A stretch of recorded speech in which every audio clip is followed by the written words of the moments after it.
काळे अक्षरे काळ्या फळ्यावरती जाऊन पांढरी करणे नव्हे, तर जीवनातील खरे खोटे कळू लागले पाहिजे आणि लढण्यासाठी बळ मिळू लागले पाहिजे.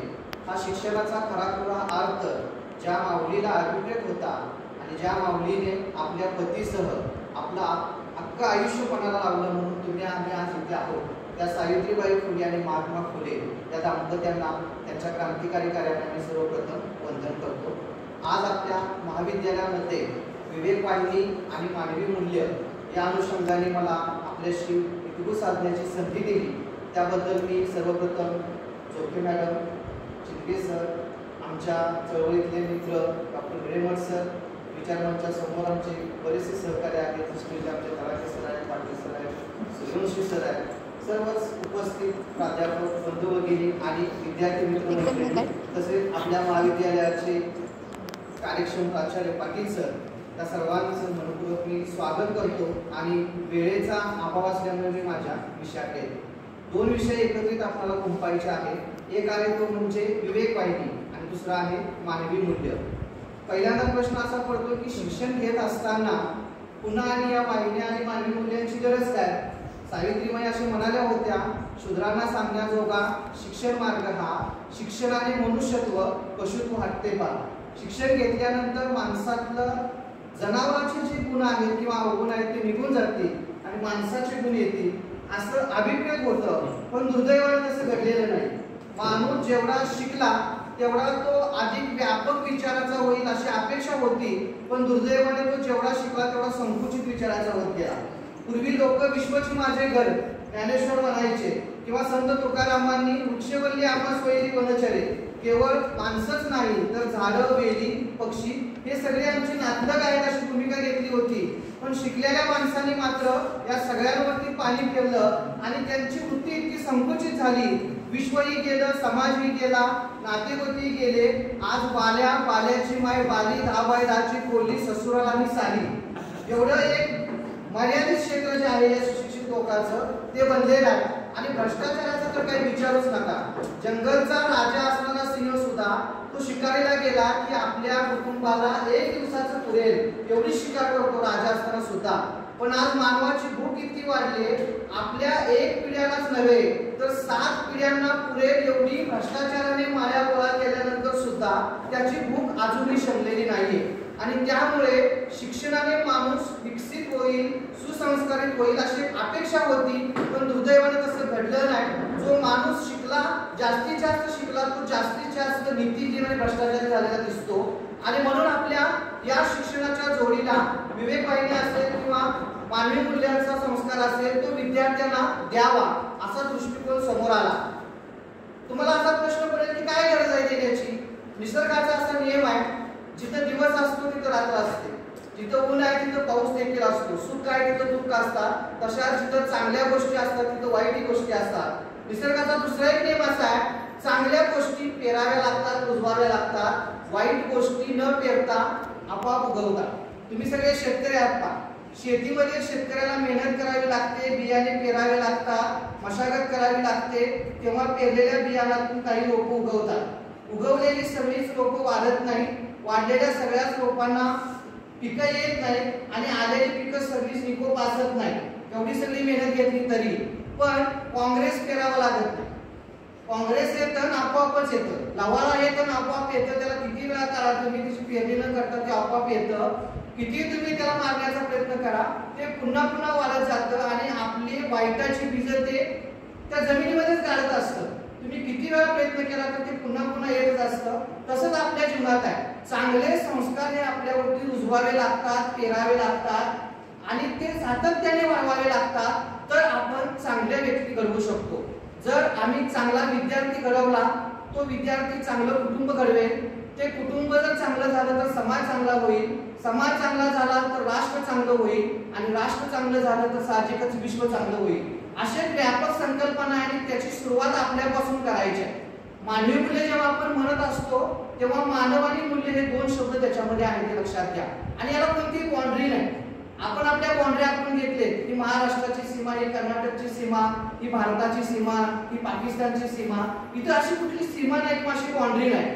इथं संपूर्ण पृथ्वी आपल्याला अभिप्रेत आहे आणि त्या पृथ्वीवरती असणारा माणूस अभिप्रेत आहे. मग जेव्हा मानवी मूल्य ठरवली जातात तेव्हा ती व्यक्तिगत पातळीवरची, सामाजिक पातळीवरची, राष्ट्रीय पातळीवरची, आंतरराष्ट्रीय पातळीवरची असे वेगवेगळे प्रकार त्याच्यामध्ये आहेत. वेगवेगळ्या प्रदेशानुसार, भाषानुसार, तिथल्या संस्कृतीनुसार त्याच्यामध्ये काही बदल देखील आहेत. पण 10 प्रामुख्याने अशी मानवी मूल्य आहेत ती आपल्या सर्वांच्या मध्ये पृथ्वी तलातल्या माणसावरती रुजवावी अशी अपेक्षा आहे. कोणती मूल्य आहेत ती? तर सगळ्यात महत्त्वाचे जे मूल्य आहे ते म्हणजे राष्ट्रभक्ती. कुठलंही राष्ट्र असू द्या त्या राष्ट्रातल्या व्यक्तीला आपल्या राष्ट्राविषयी प्रेम असणं गरजेचं आहे. राष्ट्रभक्ती एक मूल्य आहे. त्यानंतर दुसरं आहे राष्ट्रीय एकात्मता. राष्ट्र म्हणजे काश्मीर पासून कन्याकुमारी पर्यंतचा प्रदेश म्हणजे राष्ट्र नव्हे, त्याला भौगोलिक प्रदेश असं म्हणतात. मग राष्ट्र कशाला म्हणायचं? काश्मीर पासून कन्याकुमारी पर्यंत असणाऱ्या प्रदेशातल्या प्रत्येक जातीच्या धर्माच्या माणसाला ही सगळी माणसं आपली आहेत ही भावना त्यांच्यात असते आणि त्यांच्या सुखामध्ये आपलं सुख, त्यांच्या दुःखामध्ये आपलं दुःख अशी जेव्हा ती माणसं मानतात, त्यांच्या दुःखामध्ये मदतीला धावून जातात, त्यांच्या सुखामध्ये धावून जातात, एकोप्याची भावना ज्या लोकांच्या मध्ये असते त्याला राष्ट्र आणि राष्ट्रीय एकात्मता असं म्हणतात. त्यामुळे राष्ट्र, राष्ट्रीय एकात्मता हे दोन महत्त्वाचे मुद्दे आहेत. त्याच्या जोडीला सगळ्यात महत्त्वाचा मुद्दा आहे तो म्हणजे सर्व धर्म सहिष्णुता. हा आज कळीचा मुद्दा झालेला आहे आपल्या देशात नव्हे तर जगभर. आपल्या देशात तर फारच तो सेन्सिटिव्ह मुद्दा झालेला आहे, कारण जगातले 9 प्रकारचे धर्म आपल्याकडे आहेत. बाहेरून आलेले 3 धर्म आपल्या देशाने मोठ्या प्रमाणात स्वीकारले. या देशातले 5 धर्म आहेत. या प्रत्येक धर्माचे पंथ, उपपंथ आहेत आणि त्यामुळे या प्रत्येक धर्मातील पंथाचा, उपपंथाचा, त्यांच्या तत्वज्ञानाचा, त्यांच्या शिकवणुकीचा, त्यांच्या उपासनेचा आपण आदर करणं, ते समजावून घेणं काळाची गरज आहे. आपण आपला धर्म जसा आपल्याला प्रिय आहे तसा इतरांचा धर्म देखील प्रिय आहे अशी भावना ज्याच्याकडे असते तिथं खऱ्या अर्थाने धार्मिक सहिष्णुता आहे किंवा सर्व धर्म सहिष्णुता असं महात्मा गांधी म्हणतात. तर ही भूमिका देखील आपण समजावून घ्यायला पाहिजे. त्याच्यानंतरचा दृष्टिकोन आहे तो म्हणजे वैज्ञानिक दृष्टिकोन, जो काळाची गरज आहे. आपण 21व्या शतकात जगतोय. 21वं शतक हे विज्ञानाचं शतक म्हटलं जातं आणि या शतकात जगत असताना आपली मानवी मूल्ये देखील या शतकाला अनुकूल असणं गरजेचं आहे. त्यामुळे ते एक मूल्य महत्त्वाचं आहे. त्यानंतरचं महत्त्वाचं मूल्य आहे ते म्हणजे स्त्री पुरुष समानता. भारतामध्ये या मूल्याची सगळ्यात जास्त गरज आहे, कारण हजारो वर्ष आपला समाज हा पुरुष सत्ताक राहिलेला आहे. पुरुष प्रधान समाज होता. स्त्रियांना फारशी व्हॅल्यू आपल्याकडे पूर्वी नव्हती. चूल आणि मूल एवढं तिथं कार्यक्षेत्र होतं. आज स्त्रिया ते कार्यक्षेत्र ओलांडून बाहेर आलेले आहेत. प्रत्येक क्षेत्रात काम करतायत. पण काम करणं वेगळं आणि स्वतःचा निर्णय घेण्याचे अधिकार तिला असणं वेगळं. कोणतंही क्षेत्र असू द्या त्या क्षेत्रामध्ये जसे पुरुषाला हक्क आणि अधिकार आहेत तसे स्त्रियांना देखील आहेत. जशा पुरुषाला भावभावना आहेत तशा स्त्रियांना देखील आहेत आणि दोघांना समानतेच्या पातळीवरती वागवणं, त्या दृष्टीने स्त्री पुरुष समानता हे जे मूल्य आहे हे 5 मूल्य आंतरराष्ट्रीय पातळीवरती खूप गरजेचे आहे. त्यानंतर वैयक्तिक मूल्यांमध्ये 5 मूल्य महत्त्वाचे आहेत. त्यापैकी एक आहे ते म्हणजे श्रमप्रतिष्ठा.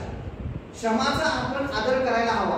प्रत्येकानं आपली स्वतःची कामं स्वतः करण्याची सवय लावायला हवी. ती सवय मग अगदी आपण सकाळी उठल्यानंतर आपला अंथरूण पाघरून स्वतः गोळा करणं, घराची झाडझूड करणं असेल, आपली कपडे स्वतः धुणं असेल, हे फक्त काय महिलांचं टेंडर नाही, पुरुषांनी देखील ते करायला हवं. सकाळी उठल्यापासून रात्री झोपेपर्यंत जी काही कामं असतील स्त्री जशी करते तशी आपणही करायला हवी. आणि केवळ घरापुरतं ते मर्यादित नाहीये. माझं घर जसं मी स्वच्छ ठेवतो तसं मी ज्या शाळेमध्ये शिकतो, ज्या महाविद्यालयामध्ये शिकतो तेही माझंच घर आहे. या भावनेतून ते शाळा, ती महाविद्यालय स्वच्छ ठेवणं आपलं कर्तव्य आहे. आपण आपल्या घराच्या भिंतीवरती बदामाचं चिन्ह रेखाटून काही नाव जर लिहित नसू तर मग आपण महाविद्यालयामध्ये देखील तीच भावना जपली पाहिजे. राष्ट्रीय प्रतीक, राष्ट्रीय स्मारक जसं आपण जपतो ना, शाळा ही देखील आपलं राष्ट्रीय प्रतीक आहे, ते आपण जपायला पाहिजे. आम्ही एखादा किल्ला बघायला गेलो असतो तर किल्ल्यावरती चांगल्या काही गोष्टी नाही करता आल्या तर निदान त्या किल्ल्यावरती बदाम चिन्ह कोरून आपलं नाव कोरण्याचं खटापट आपण करू नये. आपण राष्ट्रीय स्मारकांना कुठल्याही प्रकारचं तोषिष देऊ नये. आपण एसटीतून प्रवास करत असतो, बसल्या बसल्या एसटीची सीट कापून कापूस घेऊन येणं, हे मूल्य त्याच्यामध्ये आपण लक्षात घ्या. आपण आपल्या घरामध्ये जसं वागतो ना तसंच सर्व ठिकाणी वागावं. आपण पान खाऊन आपल्या घरामध्ये तुंबतो का? मग तुम्ही बाहेर का तुंबता? ही सगळी जी भूमी आहे ना ती आपलीच आहे. या भावनेतून आपण काम केलं पाहिजे. कोणतंही श्रम असू द्या ते करताना आपल्याला लाज बाळगता कामा नये. मी प्राध्यापक असेल आणि मी NSSच्या टीम मध्ये आहे आणि गटार स्वच्छतेची मोहीम आहे, तर मला गटार स्वच्छ करण्यामध्ये लाज नाही वाटली पाहिजे. महात्मा गांधींचे उदाहरण आहे, जेव्हा ते बिहारमध्ये स्वच्छता मोहीम राबवत होते कस्तुरबांचं त्यांच्याशी लग्न झालेलं होतं, कस्तुरबाई सोबत आलेल्या होत्या. बिहारमध्ये हैजाची परिस्थिती निर्माण झालेली होती. सगळीकडे लोक हैजामुळे त्रस्त होते. गांधीजी आणि त्यांचे आम्ही सकाळी सकाळी उठायचे, ती जी विष्ठा होती ती विष्ठा स्वतःच्या हाताने भरायचे, त्या पाठीमध्ये टाकायचे आणि दूर नेऊन खड्डा काढण्यासाठी ते टाकून ते पुरायचे. कस्तुरबाला हे काम सांगितलं तेव्हा कस्तुरबाचं मन कसवसलं आणि मग गांधीजींनी ते ओळखलं की कस्तुरबाला धाडस होत नाही ती विष्ठा हाताने उचलायची. त्याला गांधीजींनी कस्तुरबाला सांगितलं, गांधीजी कस्तुरबाला बा म्हणायचे, बा आज तू स्वच्छता करताना मनामध्ये तुझ्या एक खाणीचं वातावरण होतं किंवा विचार होता. तू जी समाजसेवा करतेस ना ती दाईच्या भूमिकेतून करतेस. तुला दाईच्या भूमिकेतून समाजसेवा नाही करता येणार, तुला आईच्या भूमिकेतून समाजसेवा करावी लागेल. आई आपल्या बाळाची शी धुताना कधी तिचं मन कसवसतं का? नाही कसवसत, कारण आईनं ते मनापासून स्वीकारलेलं असतं. तसं श्रम देखील कोणतंही काम असू द्या तुम्ही ते मनापासून करायला हवं. आपली वैयक्तिक काम आपण करायला हवीच, पण समाजाच्या प्रती देखील आपण जी काही कामं करू ती प्रतिष्ठा ठेवून करायला हवी. उपकार करतोय किंवा काहीतरी करतोय अशी देखील भावना त्याच्यामध्ये नको आहे. म्हणजे वैयक्तिक मूल्यांच्या मध्ये श्रमप्रतिष्ठा एक मूल्य आहे. त्याच्यानंतरचं महत्वाचं मूल्य आहे ते म्हणजे वक्तशीरपणा. कोणतीही गोष्ट आपण वेळेत पूर्ण करायला हवी, वेळेचं नियोजन आपण पाळायलाच हवं. त्यानंतरचा आहे तो म्हणजे नीटनेटकेपणा. आपला नीटनेटकेपणा आपल्या वेशभूषेमध्ये केशभूषेमध्ये जसा अभिप्रेत आहे तसा सगळ्यात महत्वाचा आपल्या विचारांच्या मध्ये पण अभिप्रेत आहे. आपल्या विचारांच्या मध्ये तो नीटनेटकेपणा यावा. कोणते विचार आपण स्वीकारतो याची तुम्ही काळजी घ्यायला हवी.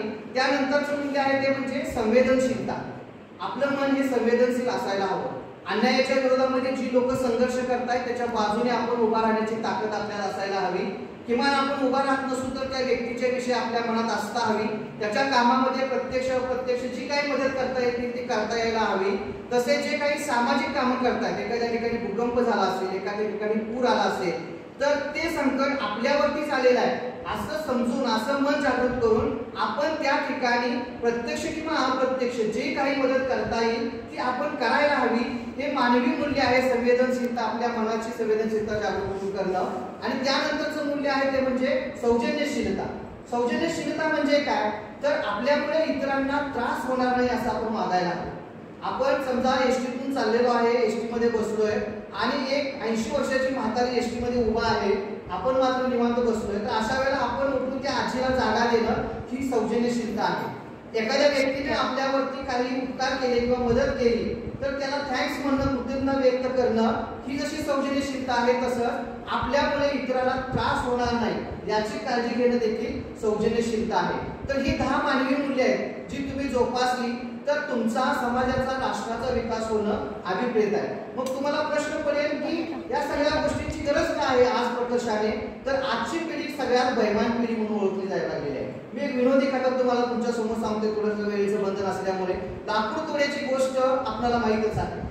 लाकूड तोडायला जातो, त्याची विहिरीमध्ये कुऱ्हाड पडते आणि तो रडतो बिचारा. देवी येते आणि विचारते काय झालं, तर तो म्हणतो की माझी कुऱ्हाड पडलेली आहे. आणि मग तो विहिरीमध्ये ती देवी उडी घेते आणि ती असं विचार करते की हा लाकूड तोड्या प्रामाणिक आहे की नाही पाहूया. आणि म्हणून ती पहिल्यांदा सोन्याची कुऱ्हाड काढते, विचारते तुझीच आहे का, तर तो लाकूड तोडी प्रामाणिक असतो, जुन्या पिढीतला तो असतो. तो म्हणतो ही नाही माझी. नंतर ती चांदीची काढते, विचारते हीच आहे का तुझी सोन्याची चांदीची, तर नाही म्हणतो. आणि मग तिसऱ्यांदा जेव्हा ती लोखंडी कुऱ्हाड निघते तेव्हा तो विचारते की लाकूड ही तुझीच आहे का कुऱ्हाड, तर तो होय म्हणतो. देवी खुश होते आणि तिने कुऱ्हाड देऊन टाकते. ही कथा इथं संपत नाही, ही कथा आणखी 2 पिढ्यापर्यंत पुढे जाते. पुढच्या पिढीमध्ये त्या लाकूड तोड्याचा मुलगा विवाह झाल्यानंतर आपल्या बायकोला तिथे घेऊन येतो. आता व्यवसाय बदललेला असतो, आता लाकूड तोड्याचा व्यवसाय काही राहिलेला नाही, आता गॅस आला, त्यामुळे आता तो व्यवसाय गेलेला आहे. कदाचित आणि काही दिवसांनी तो परत येण्याची देखील शक्यता नाकारता येत नाहीये. असो, तो मुलगा आपल्या बायकोला घेऊन आला आणि म्हणाला की चल एक ऐतिहासिक विहीर आहे ते दाखवतो जिथे माझ्या वडिलांना आणि तुझ्या सासऱ्यांना देवी प्रसन्न झाली होती. आणि तो लाकूड तोडी आपल्या बायकोला घेऊन येतो की विहीर दाखवतो आणि लाकूड तोड्याला असं वाटतं की त्या विहिरीतलं जे पाणी आहे ना त्या पाण्याला स्पर्श करूया, कारण इथं देवी आपल्याला प्रसन्न झालेली आहे, पवित्र विहीर आहे. आणि तो बायकोला म्हणतो चल आपण जाऊया या पाण्यामध्ये आणि पाण्याला स्पर्श करून वंदन करूया, ते पाणी पिऊया. तर ती बायको म्हणते तुम्हालाही पोहायला येत नाही, मलाही पोहायला येत नाही, त्यावेळेला कुऱ्हाड पडली होती, यावेळेला मी पडले तर काय व्हायचं. तर असं होत नसतं प्रत्येक वेळेला. चल, आणि दोघे जातात, पाणी पितात आणि वरती येताना बायकोचा पाय घसरतो, बायको पाण्यात पडते. आता प्रश्न असा आहे की त्या बायकोलाही पोहता येत नाही आणि लाकूड तोड्याच्या मुलालाही पोहता येत नाही, बिचारा रडत बसतो. रडत बसल्यानंतर देवाचा धावा करतो. आपले देव कसे काय संवेदनशील मनाचे आहे. उशिरा का होईना पण त्यांच्या मनामध्ये संवेदनशीलता जागी होते.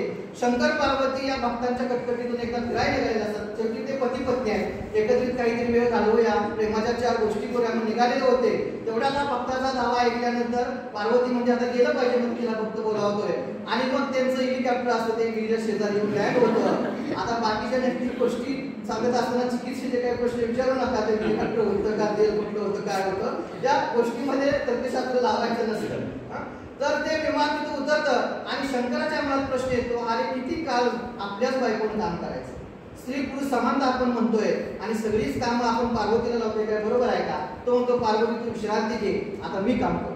स्त्री पुरुष समानता नुसती वर्षभर स्त्रीला लाभवायचं आणि 8 मार्चला तिला गुलाबाचं फुल द्यायचं म्हणजे जणू काय ते वर्षभर बैलाला राबवायचं, बैल पळायला एकच दिवस त्याचं संस्कृत करायची असं नाही.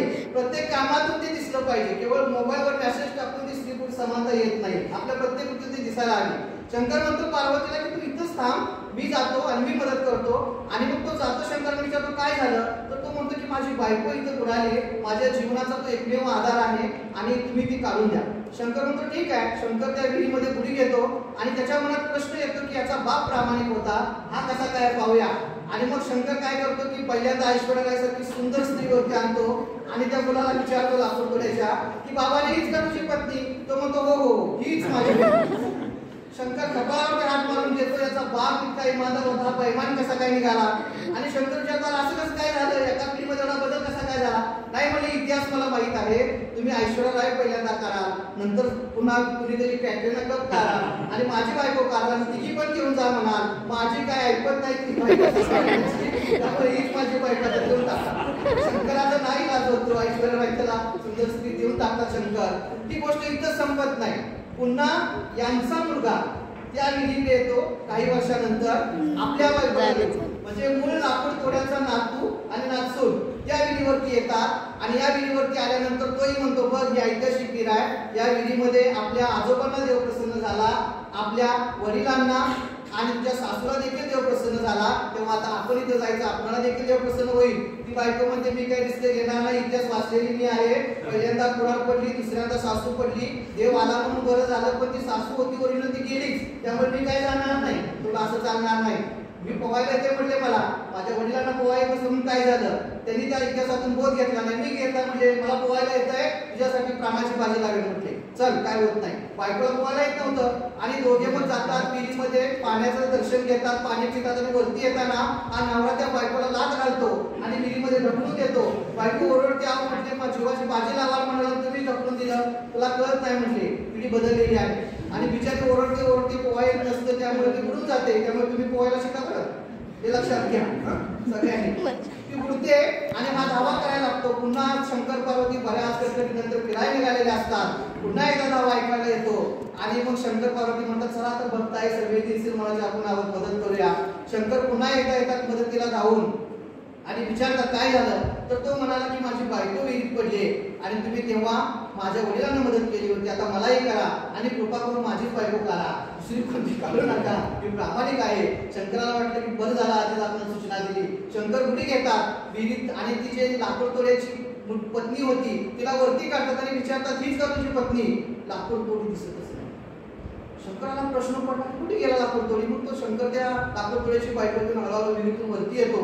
इकडे तिकडे बघतो, लाकूड तोडी तर काही दिसत नाही. म्हणजे पार्वतीला विचारल्या, पार्वतीला हात देतो, पार्वती पण दिसत नाही. हेलिकॉप्टर ते पण काय दिसत्या इतकी लोक इतकी बैमान झालेली आहेत की ज्यांना शिक्षण उभा केलं त्यांचं सर्वस्व हिरावून गायब व्हायला लागलेले आहे. आणि म्हणून आपल्याला आता मूल्य शिक्षणाची गरज मोठ्या प्रमाणामध्ये आलेली आहे. महाराष्ट्राच्या राजकारणाशी या उदाहरणाचा काही संबंध तर म्हणून या शिक्षणाची गरज आहे. 2000 साली पुण्यामध्ये एक परिषद झाली. डॉक्टर जयंत नारळीकर, वसंत गोवारीकर यासारखे मोठमोठे शास्त्रज्ञ होते, डॉक्टर एपीजे अब्दुल कलाम. त्यांनी त्यावेळेला एक संकल्पना मांडली की 2020 साली आपला भारत देश हा समर्थ होईल, जगातील सगळ्यात शक्तिशाली राष्ट्र होईल. आणि मग तो कसा होईल, तर अब्दुल कलाम म्हणाले की तरुणांच्या बळावरती होईल. 2020 साली आपल्या देशामध्ये जगातील सगळ्यात जास्त तरुण तरुणी असतील आणि त्यांच्या सामर्थ्यावरती हे राष्ट्र बलवान होईल. पण त्यांना काळजी होती ज्यांच्या पंखाच्या बळावरती हे राष्ट्र बलवान होणार होतं, त्या दोन्ही पंखांवरती त्यांना दोन डाग दिसत होते. एक होता तो अंधश्रद्धेचा डाग आणि दुसरा होता तो व्यसनाधीनतेचा डाग. हे दोन्ही डाग जोपर्यंत आपण धुवून काढणार नाही तोपर्यंत आपलं राष्ट्र सक्षम होणार नाही. राष्ट्र सक्षम कोण करू शकतो? जो व्यक्ती स्वतः शक्तिशाली आहे, स्वतः धाडसी आहे, पराक्रमी आहे, असेच व्यक्ती बलशाली राष्ट्र घडवू शकतात. जे व्यक्ती स्वतःच कुंकुवत आहेत, ग्रासलेले आहेत, पिसलेले आहेत, त्यांचा स्वतःवरती विश्वास नाही, अशा व्यक्ती राष्ट्र शक्तिशाली घडवू शकत नाही. मग काय करावं? यानंतर एक लातूरला परिषद भरली 2 वर्षांनी. या परिषदेमध्ये अनेक शिक्षण तज्ञ, प्राचार्य, प्राध्यापक, त्याच्या क्षेत्रातले नामवंत व्यक्ती एकत्रित आल्या आणि त्यांनी असं ठरवलं की महाविद्यालयीन विद्यार्थ्यांच्या मध्ये आपण काही मूल्य रुजवायला हवी, ज्या मूल्यांच्या माध्यमातून त्या विद्यार्थ्याचा विकास होईल, समाजाचा विकास होईल आणि राष्ट्राचा विकास होईल. आणि त्यानुसार 2003 साली 26 मे 2003 ला पठाण नावाचे आपले पुण्याचे उच्च संचालक होते शिक्षण विभागाचे, त्यांनी पत्र काढलं आणि प्रत्येक महाविद्यालयामध्ये महाराष्ट्र विवेक वाहिनी सुरू करा असं पत्र आलं. सुरुवातीच्या काळामध्ये ते काम खूप जोमात चाललं होतं. मी 2009 ते 13 पर्यंत त्याचा सांगली जिल्ह्याचं कार्यवाह म्हणून काम पाहिलं. पण डॉक्टर दाभोळकरांची हत्या झाली आणि त्यानंतर ते काम मागे पडत गेलं. मित्रांनो, तुम्हाला प्रश्न पडला असेल की विवेक वाहिनी म्हणजे काय? आपण अनेक वाहिन्या पाहिलेल्या आहेत. कोणत्या कोणत्या वाहिन्या आपण पाहतो? एबीपी माझा, जी न्यूज, आज तक, सोनी, अशा वेगवेगळ्या वाहिन्या पाहतो. या वाहिन्या आपल्याकडे नको ते सगळे विचार आणून पोचवत असतात. त्यानंतरच्या काही 2-3 महत्त्वाच्या वाहिन्या, त्यामध्ये एक आहे जलवाहिनी, जी आपल्या घरामध्ये रोज पाणी घेऊन येते. दुसरी आहे तेल वाहिनी, जी आपल्याला तेल पुरवते. आणि तिसरी तुमच्या आमच्या सगळ्यांच्या शरीरामध्ये आहे त्या रक्तवाहिन्या, ज्या शरीराच्या एका भागापासून दुसऱ्या भागापर्यंत रक्त पुरवतात. मग विवेक वाहिनी काय पुरवते हा प्रश्न असेल. विवेक वाहिनी तुमच्या आमच्यामध्ये विवेक वाहून नेण्याचं काम करते, विवेक पुरवण्याचं काम करते. विवेक म्हणजे काय? तर विवेक या शब्दाचा साधा अर्थ आहे वेचणे, निवडणे. काय निवडायचं? योग्य आणि अयोग्य मधून योग्य ते निवडायचं, हितकारक आणि अहितकारक मधून हितकारक आहे ते निवडायचं, चांगल्या आणि वाईटामधून जे चांगलं आहे ते निवडायचं. अशी एक साधी कन्सेप्ट विवेक वाहिनीची आहे. तुम्हाला प्रश्न पडेल की मग या विवेक वाहिनीमध्ये आम्ही काय करायचं? विवेक वाहिनीमध्ये यायचं असेल तर 5 नियम आहेत. त्या नियमांचं आपण पालन करणं गरजेचं आहे. पहिला नियम कोणता आहे? तर पहिला नियम आहे की मी दररोज अर्धा तास व्यायाम करेन. आणि हा सगळ्यांसाठी आहे, तरुणींसाठी देखील हा आहे. हा खूप चांगला नियम आहे. पहा, आपलं शरीर जर सुदृढ असेल तरच आपण काहीतरी चांगलं करू शकतो. पण आजकाल परिस्थिती अशी आहे की आमच्या तरुणांना मोबाईल मधून बाहेर पडायला वेळ नाही. आपल्या उठल्यापासून झोपेपर्यंत किती वेळ मोबाईल मध्ये जातो पहा. आज आमचे तरुणी सगळे खेळ आहे ते मोबाईलवरती खेळत आहेत. आणि त्यामुळे इथंच व्यायाम करायचा आपल्याला ग्राउंडवरती करायचा आहे. घाम पडेल आपल्या शरीरातून असा अर्धा तास व्यायाम करायचा आहे, शरीर सुदृढ राहील. पूर्वीच्या पिढ्या 100 वर्ष जगत होती माणसं, आता 60 वर्षाचा भरोसा नाही. हा फरक काय? कारण ती लोक कष्ट करत होती, घाम गाळत होती. पूर्वी प्रत्येक गावामध्ये तालीम होती. पहा, तुमच्या आजी आजोबांना विचारून पहा, त्या तालमीमध्ये एक मारुतीचं मंदिर असायचं. तरुण मुलं त्या तालमीमध्ये जायची, बैठका मारायची, जोर मारायची. आजकाल दुर्दैवाने तालीम गायब झाली आणि फक्त मारुतीचं मंदिर आहे. पूर्वी लोक जय बजरंगबली म्हणायचे आणि 100 200 जोर काढायचे, सिंगल बार डबल बार काढायचे. पण आता परिस्थिती बदलली. आता तालीम गायब झाली आणि मारुतीचं मंदिर फक्त आहे. आता तिथं जय बजरंगबली म्हणतात आणि वर 100 मिली, अशी अवस्था तिथं आलेली आहे. सिंगल बार डबल बार गायब झाले आणि आमच्या राज्यकर्त्यांनी तुमच्या आमच्या हितासाठी वाईन बार, बियर बार आणि डान्स बार आणले. आणि त्यामुळे आजची पिढी बिघडवण्याचं काम सगळ्यात कोण आधी करत असेल तर ही सरकार करतायत. अगदी किराणा मालाच्या दुकानात दारू द्यावी की काही हितकारी कल्याणकारी निर्णय घेण्यापर्यंत ते आलेले होते. तर हे लक्षात घ्या की एकीकडे व्यसनाधीनतेकडे घेऊन जाण्याचा एक मोठा उपक्रम आपल्या देशामध्ये सुरू आहे आणि आपल्याला त्या व्यसनाधीनतेपासून दूर राहिलं पाहिजे. व्यसन हे सहज लागतं आणि एकदा लागलं की ती सहजासहजी जात नाही, लक्षात घ्या. आणि म्हणून व्यसन आपल्याला किती अहितकारक आहे. आपल्या दारामध्ये गाई बैल म्हैस आपण बघितली, त्यांची ताकद जास्त आहे आपल्यापेक्षा, तरी देखील आपण त्यांना आपल्या दारात का बांधलंय? निसर्गाचा नियम आहे की शक्तिशाली जो व्यक्ती असतो तो कमजोरांना आपल्या दावणीशी बांधतो. इथं जनावर आपल्यापेक्षा जास्त शक्तिशाली आहे, तरी देखील आपण त्यांना दावणीला बांधलंय आपल्या, कारण त्यांच्या नाकात एक व्यसन घातलंय. जोपर्यंत व्यसन त्याच्या नाकात आहे तोपर्यंत ते आपल्या काबूत आहे. एकदा व्यसन काढून मग बघा की ते तुमच्या काबूत राहणार नाही. म्हणजे छोटीशी व्यसन शक्तिशाली जनावराला गुलाम बनवत असेल एक मावा जर पिकावरती पडला तर पीक सगळं उद्ध्वस्त होत असेल, तर मग आम्ही मावा विकत घेऊन का खावा हा प्रश्न आपल्याला विचारायला हवा.